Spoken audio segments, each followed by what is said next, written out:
Thank you, Mark. Thank you for inviting me here. I do sit on the Department for Transport Clean Maritime Council. I want to talk about offshore wind, but not in the context that you may know it. My background is in innovation. I'm old enough to remember before the days that cell phones existed, and I was on the launch team for CellNet. And when we first went to market and said, look, we've got these things that you can make phone calls on, and people went, oh, yeah. Why would I want one of them? Got a phone on my desk.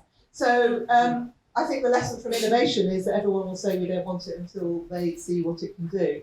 I've had the great good fortune of working in Formula One, and there's a huge amount of mindset there that's really important for us to adopt as we move towards the decarbonisation that we all need to achieve.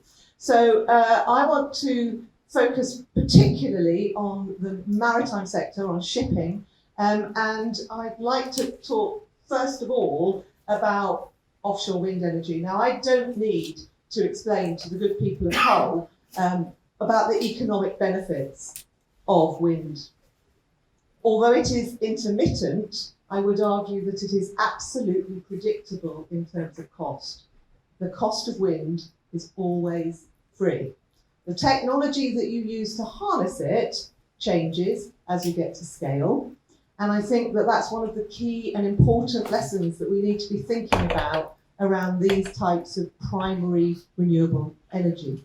Because as with the technology that we developed in cellular telephones and other innovations, as the technology gets to scale, as it improves in efficiency, the cost per unit goes down.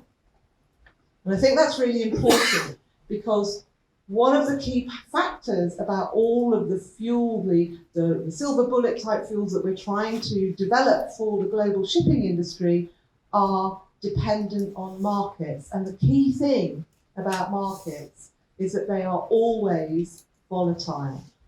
So I think we need to think about the economics in a different way. We've got greater predictability. We can use smart computing to predict what's available, whether there is at any particular time.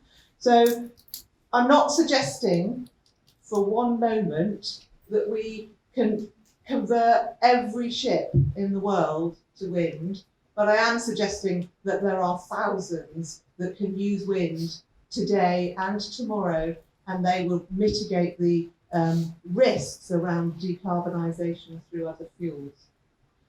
I'm also not suggesting that we don't explore the development of producing fuels from hydrogen.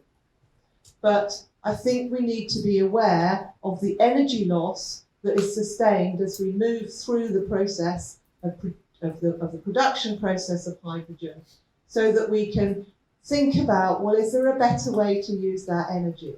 Because if we're going to convert the entire global fleet to hydrogen, we've got to convert the entire infrastructure to hydrogen. That's expensive. Hydrogen's further away from market. It's got more risks to it. So what I'm arguing for is that we start to think about using wind directly as a thrust on ships today. And I don't think that that's a particularly challenging piece of project management. We're working with offshore yacht race designers who are brilliant at solving problems. So we can design a solution to use the wind where we can, on the ship types that we can, and we can save up to 1% of total greenhouse gas emissions if we do that.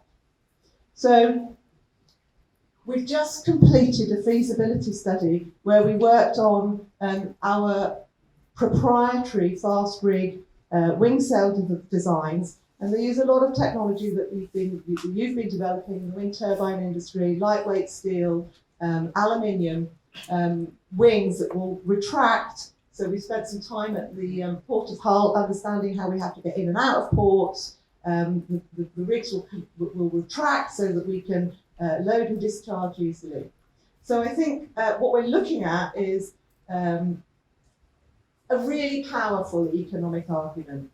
We can install these rigs today, save 20% fuel right now at a cost which can be paid back within 2 or 3 years. We've got a huge amount of capability in the UK in order to deliver this and execute this technology and to export it. what we're developing is a whole new industry sector, and it's fabulous to be able to be here today to learn from people who have already done that with offshore wind. Thank you very much.